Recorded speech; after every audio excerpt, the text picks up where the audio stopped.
नमस्कार। थोड़ा सा गैप हो गया इस वीडियो में, कुछ पर्सनल व्यस्तता थी और उसकी वजह से मैं जो लगभग एक सप्ताह में एक वीडियो लेके आता हूं वो 10 दिनों का गैप हो गया। आज जिस विषय पे मैं आपको बताने जा रहा हूं, एक कहानी सुनाने जा रहा हूं। बेसिकली वो कहानी हमारे डेली लाइफ में, चाहे वो घर की बात हो या ऑफिस की बात हो, काफी मायने रखती है। हम सभी अपने काम से मतलब नहीं रखते, दूसरे के काम में ज्यादा दखलंदाजी करते हैं। हम सभी अपना काम नहीं करते, लेकिन यह जरूर देखते हैं कि दूसरा कोई काम किया है या नहीं, या कर रहा है कि नहीं। और खास करके हमारी आदत है कि हम दूसरों को नॉन परफॉर्मर और काम नहीं कर रहा है, ये सारी बातें हम कहते रहते हैं। तो ये जो कहानी है ये इंटरनेट से मैंने ली है और इसे देश विदेश में अपनी अपनी भाषाओं में दादी नानी अपने अपने ग्रैंड चिल्ड्रन को ये कहानी सुनाती रहती थी, सो दैट कि बच्चों में अपने काम के प्रति फोकस डालने की भावना आए, वो अपना काम खुद करें। They should do their own work instead of pointing out what others have not done. तो एक जंगल था, काफी घना जंगल था। उस जंगल में बहुत सारे पक्षी रहा करते थे, बहुत सारे जानवर रहा करते थे, रंग बिरंगी तितलियां उड़ा करती थीं, पानी के सोते बहा करते थे। जंगल बेहद खुशहाल था, सब एक दूसरे के साथ हिल मिल के रहते थे। अब सिंह हैं, शेर हैं, शिकार तो करेंगे ही, क्योंकि उनका भोजन ही मांस है। लेकिन उसके अलावे सब खुश थे। इन चीजों के अलावे जो भोज्य, जिसका भोज्य जो है वो प्राप्त करता था, जो फलाहारी है वो फल खाता था, भालू फल खाता था, है ना, हिरण घास खाता था, खरगोश घास और गाजर कंदमूल खाया करता था। तो इस तरह से सारे एक दूसरे के साथ अच्छे से रह रहे थे। एक बार उस जंगल में आग लग गई, बहुत जोरों की आग, विशाल आग, और वो आग बुझ ही नहीं रही थी। तो एक जो तेंदुआ था उसने देखा कि एक उसके सर के ऊपर से एक छोटी सी बुलबुल चिड़िया, हमिंग बर्ड, हम लोग फूलसुंघी बोलते हैं उसको, जो फूलों पे अपने लंबे बीक से, उसका बीक बहुत लंबा होता है, उसका रस निषेचन करती है, रस चूसती है, और उसके पंख ऐसे ऐसे फड़फड़ाते रहते हैं। तो वो हमिंग बर्ड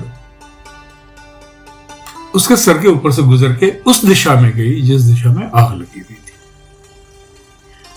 अब ये तेंदुआ बड़ा परेशान हो गया कि साहब ये आग की ओर क्यों जा रही है। उसको रोकने की कोशिश की उसने, वो सुनी ना। फिर कुछ देर के बाद उसने देखा कि वो वापस आई, फिर उसके सर के ऊपर से गई। वो थोड़ा रिलैक्स हो गया कि चलो जिंदा तो वापस आ गई। फिर देखा वो दोबारा जा रही है, और यह क्रम आने जाने का कई बार होता रहा।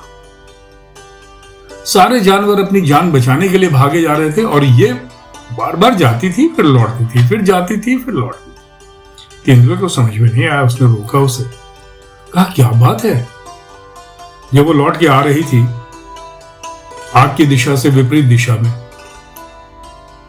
तो उसने कहा कि मैं अपने चोंच में, बगल में ही एक झील है, और मैं अपने चोंच में पानी भर के आग बुझाने का प्रयास कर रहा हूं। तो तेंदुआ हंसने लगा। उसने कहा कि इतना विशाल आग, सारे जानवर मिल जाए तो भी ना बुझे, और तुम अपने चोंच से, छोटे से चोंच से इस आग को बुझाने का प्रयास कर रही हो, ये तो बड़ा हो ही नहीं सकता है।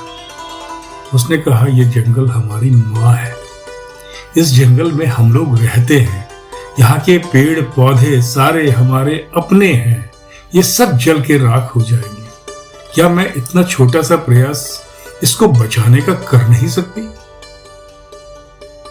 कहा जाता है कि चिड़िया की इस बात को सुन जितने भी वृक्ष थे जंगल में, जो जंगल था वह बहुत द्रवीभूत हो गया और उसने अपने सारे जो उसके तत्व थे उसको जोर लगाया और एक घनीभूत वर्षा का माहौल क्रिएट किया, बारिश का माहौल क्रिएट किया और इतनी बारिश हुई कि वो आग बुझ गई, जंगल सुरक्षित हो गया, सारे जानवर वापस लौट आए।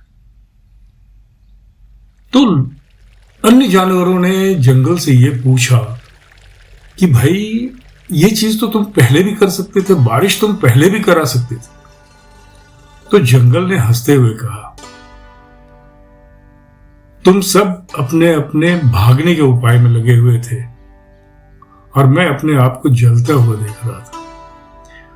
मेरे भीतर बचने का जो एक बोध है वो इस चिड़िया ने जगाया। इसने मेरे भीतर यह जगाया कि मैं यूजफुल हूं। ये अपना काम कर रही थी, इसका चोंच छोटा ही सही पर इसने हमें रास्ता दिखाया। ये अपना काम करती रही, यह जानते हुए भी कि उससे कोई फायदा नहीं। और यही चीज, यही सीख दादी माँ, नानी माँ बच्चों को देती है, अपना काम करो सिंसियरली। दूसरों को करते हुए मत देखो, दूसरे क्या कर रहे हैं नहीं कर रहे हैं ये उनका मतलब है, तुम्हारा मतलब नहीं है। तो मैं आज दादा अब्बा बनके आप लोगों से यही कहता हूं, अपना काम कीजिए। दूसरे क्या कर रहे हैं, समाज में क्या हो रहा है, कौन संस्था क्या नहीं कर रही है, इन सब की ओर मत जाइए। आपकी जो रिस्पॉन्सिबिलिटी है, चाहे वो घर में एक भाई के रूप में, एक पिता के रूप में, एक पति के रूप में, एक पुत्र के रूप में, उसको अपना निभाइए। साथ ही साथ ऑफिस में आपको जो भी जिम्मेवारी दी गई है, चाहे वो आप बैंकिंग सेक्टर में हो, PSUs में हो या प्राइवेट सेक्टर में काम कर रहे हो, आप शिक्षक हो, आप साइंटिस्ट हो, आप कृषक हो, आप अपना व्यवसाय चला रहे हो, आप अपना काम पूरी निष्ठा के साथ कीजिए। जिस दिन आप अपना काम पूरी निष्ठा के साथ करेंगे, सारा माहौल सुधर जाएगा। हम दूसरों को डिसिप्लिन करने की बात करते हैं, अगर हर व्यक्ति खुद को डिसिप्लिन कर ले तो पूरा देश, पूरा समाज ही अनुशासित हो जाएगा। तो हमिंग बर्ड की जो शिक्षा है, do your own work properly, इस शिक्षा को हम सभी अपनाएं और इस शिक्षा से हम सभी सीख लें और इसको पालन करने की पूरी कोशिश करें। नमस्कार, फिर मिलेंगे अगले सप्ताह। तब तक के लिए आप सबों को मेरी हार्दिक शुभेच्छा। धन्यवाद।